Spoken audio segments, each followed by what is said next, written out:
भारत में जाति प्रथा। तो हेलो फ्रेंड्स, कैसे हो आप सब लोग। उम्मीद करती हूँ सभी लोग अच्छे होंगे।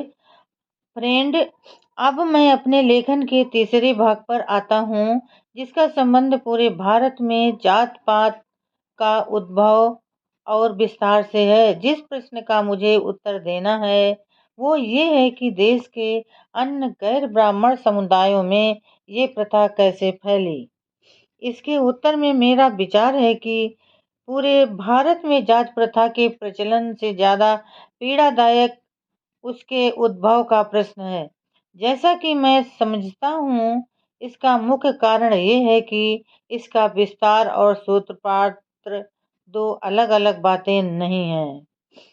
विद्वान इस बात पर सहमत हैं कि जात प्रथा या तो भोले भाले समाज पर कानून गढ़ने वालों ने नैतिकता का मुलम्मा चढ़ाकर थोप दी, या फिर सामाजिक विकास की भक्त भारतीय जनता में किसी नियम के अधीन पनपती रही।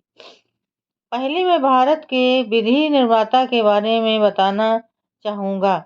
हर देश में उसके विधि निर्माता होते हैं जो अवतार कहलाते हैं, ताकि आपातकाल में पापी समाज को सही दिशा दी जा सके।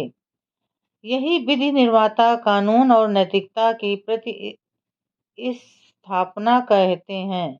भारत के विधि निर्माता के रूप में यदि मनु का कोई अस्तित्व रहा है तो वह एक ढीठ व्यक्ति रहा होगा। यदि यह बात सत्य है कि उसने स्मृति अथवा विधि की रचना की, तो मैं कहता हूँ कि वह एक दुस्साहसी व्यक्ति था, और जिस मानवता ने उसके विधान को शिरोधार्य किया वह वर्तमान काल की मानवता से भिन्न थी। यह अकल्पनीय है कि जाति विधान की संरचना की गई। ये कहना कोई अतिशयोक्ति न होगी कि मनु ने ऐसा कोई विधान नहीं बनाया कि एक वर्ण को इतना रसातल में पहुंचा दिया कि उसे पशुवत बना दिया और उसको प्रताड़ित करने के लिए एक शिखर वर्ण गढ़ दिया। यदि वह क्रूर न होता जिसने सारी प्रजा को दास बना डाला, तो ऐसी कल्पना भी नहीं की जा सकती कि वह अपना आधिपत्य जमाने के लिए इतने अन्यायपूर्ण विधान की रचना करता, जो उसकी व्यवस्था में साफ झलकता है।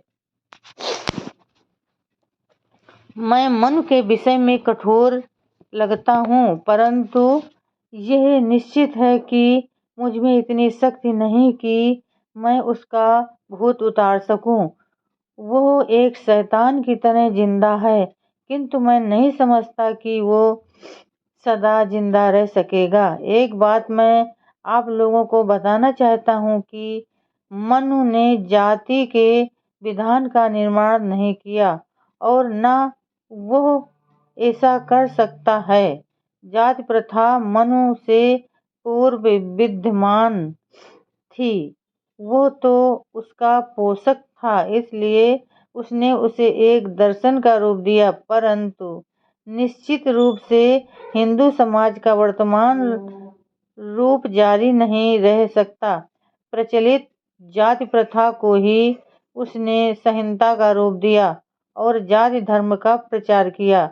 जाति प्रथा का विस्तार और उसकी दृढ़ता इतनी विराट है कि यह एक व्यक्ति या वर्ण की धूर्तता और बलबूते का काम नहीं हो सकता।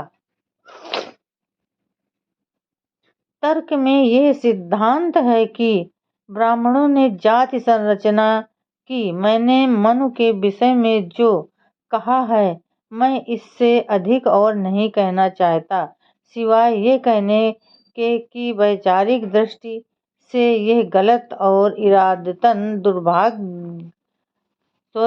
दुर्भावनापूर्ण ब्राह्मण और कई बातों के लिए दोषी हो सकते हैं, और मैं निसंकोच कह सकता हूँ कि वे हैं। भी, परंतु मैं गैर ब्राह्मण अन्य जन समुदायों पर जाति प्रथा थोपना उनके बूते के बाहर की बात थी। अपने इस तरह के दर्शन द्वारा हो सकता है उन्होंने अपने ही तरीके से इस प्रक्रिया को पनपने में सहायता की हो, परंतु अपनी क्षमता से वे अपनी योजना कार्यान्वयन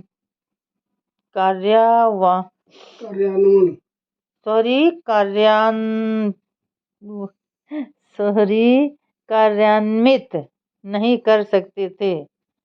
चाहे कोई कितना भी गौरवशाली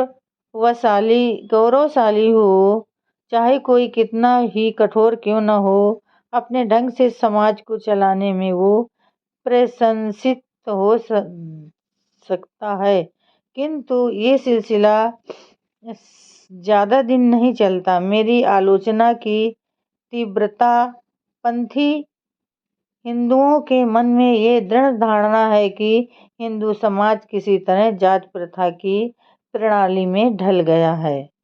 तो फ्रेंड्स, आज के लिए बस इतना ही। कल फिर मिलेंगे अगले नए वीडियो के साथ। तब तक के लिए फ्रेंड्स, जय भीम, नमो बुद्धाय।